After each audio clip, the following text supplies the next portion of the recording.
Thanks for checking out my pilot review of Sugar.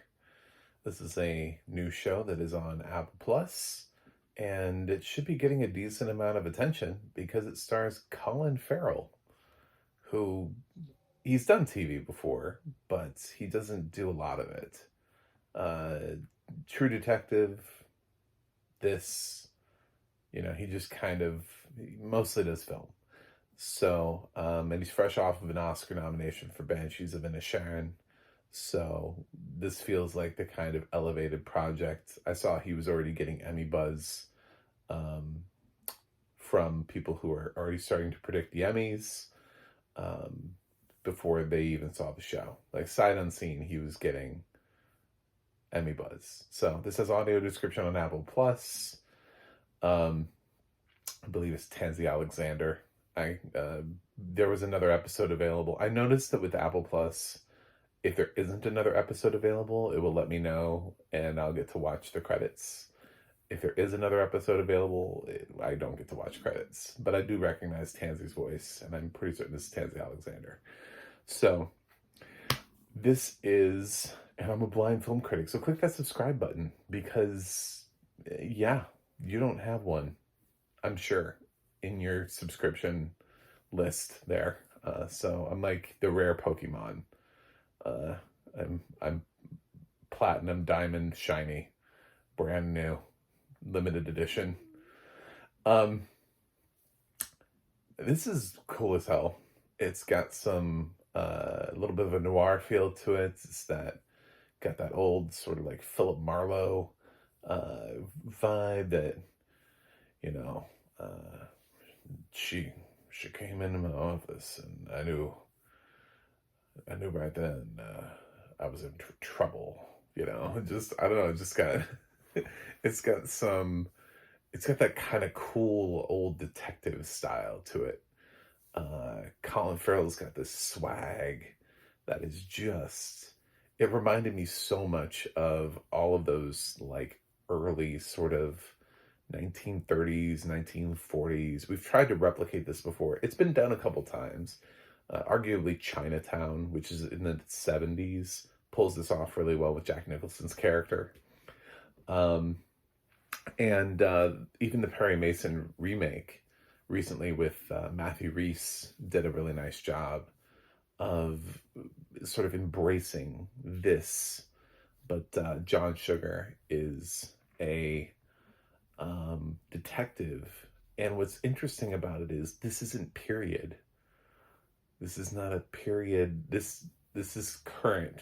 They have cell phones and GPS and stuff like that, but it feels like it's from like the 30s and 40s. It's just the way that he talks, the way that the score is done, the way that everything is done is very evocative of a certain time period, and that's what sets Sugar apart for me anyway, is this really interesting the way that they're telling the story. He's a private eye who's been hired by a wealthy film buff type guy played by James Cromwell, whose niece has gone missing. She's a granddaughter, I think, yeah, granddaughter. Anyway, and she's had problems before with addiction, but she's been sober for at least 2 years, at least as far as James Cromwell knows. And she's gone missing before, but she's always ended up having to call him to ask for money. And he's like, well, there's something about this that feels different because it's been a month and she hasn't called, and so he's hiring Colin Farrell as John Sugar to get down to the bottom of it and be as discreet as possible. Obviously, he's sort of like a wealthy person with, and doesn't want the whole world to know. And he has a family down the line worth of people that we eventually end up meeting. I love the casting of Nate Corddry in this. I didn't think that that's who that was.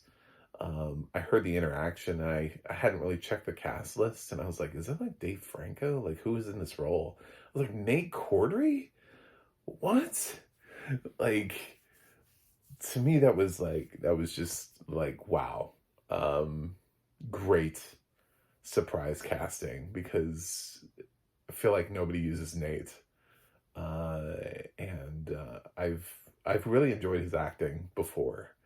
Um, he's of course he's a funny actor and a graduate of The Daily Show, but I first remember being able to see him do dramatic work in um, Studio 60 on the Sunset Strip. He was a cast member on that. Yeah, that's why you should subscribe, is because I actually have a really deep benchmark here. I've got a lot to work with.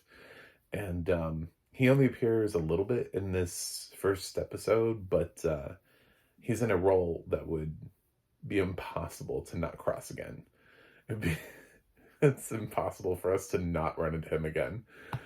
Um, and yeah, it's just the way this thing plays out. Like Colin and investigating, and he starts investigating his life, and of course he's got the blessing of this incredibly wealthy grandfather of James Cromwell's character, so he can pretty much go in wherever. Like, he goes into the building, and there's this building manager who's got all the keys, and he's of course been told to give Farrell access to whatever. And Farrell's like, well, why don't you leave me the keys? And he's like, but I'm the building manager. What if somebody else needs help? And he's like, then call me. you know So he just kind of takes over the property, and he has keys to everything in the building at that point, like the other tenants or whatever, and also the granddaughter's apartment. I just love that. Like, I love how he just the way the series just takes things differently, and puts them together. He has really interesting interactions with people. He has this like manager secretary that he talks with a lot, that gives him makes him carry a gun for safety, and it's like an older gun. It's like a restored uh, old Hollywood prop gun, and Colin Farrell's really obsessed with that kind of stuff. So yeah, it's like it's constantly playing homage to everything that came before it in some manner. This is such an interesting series. It's directed by the pilot is directed by Fernando Meirelees, who's credited for 5 of the 8 episodes, and this is the guy that brought us City of God, and then later on The Constant Gardener, Blindness. So it's pretty solid director that we got here. I recognized the director name immediately, and I was like, oh wow, that's the City of God director.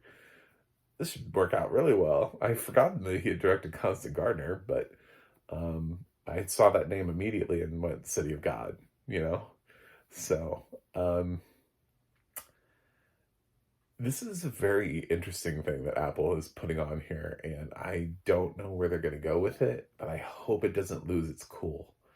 It's got so much swag.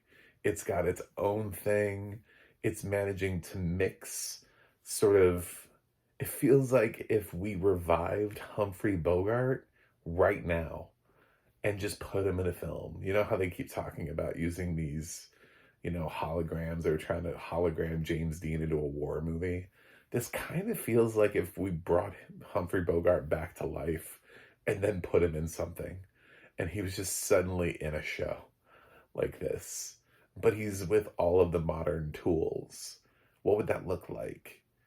And it feels like Colin Farrell is answering that question, or at least trying to, with this series. And it's very interesting. It's very intriguing. This is one of the most, it's both original, but also very, like I said, it's paying a lot of homage to things that came before it. But it is so cool and so clean and so sweet, like sugar, that I can't help but immediately just be captured by it. Um, obviously this is something, because it's a murder mystery slash, well, potentially murder mystery, but it's a mystery, at least. And it's a limited series, so we have 8 episodes to figure this out. Um, we'll see how it goes. They've given Colin Farrell some sort of weird affliction without fully defining it within the first episode. Um, I watched this with somebody else, and it was something that they were asking about too. They were like, "Wait a minute, how did he just get?" And I was like, "I don't know. They've given him something.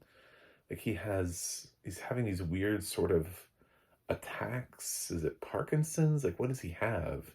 He has something, but he hasn't quite said the words out loud yet. He hasn't acknowledged the fact that he has some debilitating thing that gives him these little attacks every once in a while.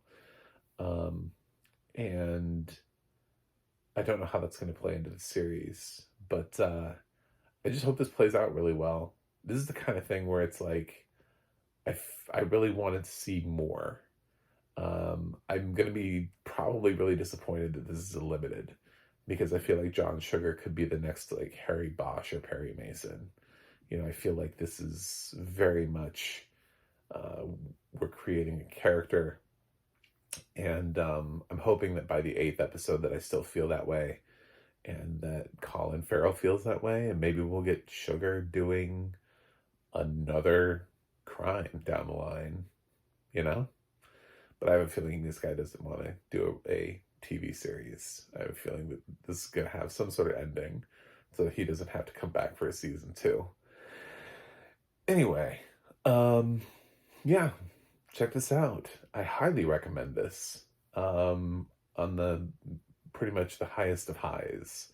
The audio description here was just delicious.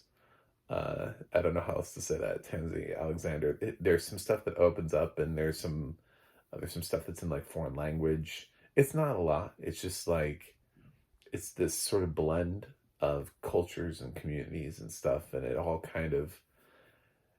asks a lot of questions in the beginning, and it doesn't quite reveal itself to you. And it's all it all just kind of, it's a mystery. You know what I'm saying? Like, you don't, when you read chapter 1 of a book, you don't know how it's going to end if it's a good book. If it's a shitty book, I guess you do.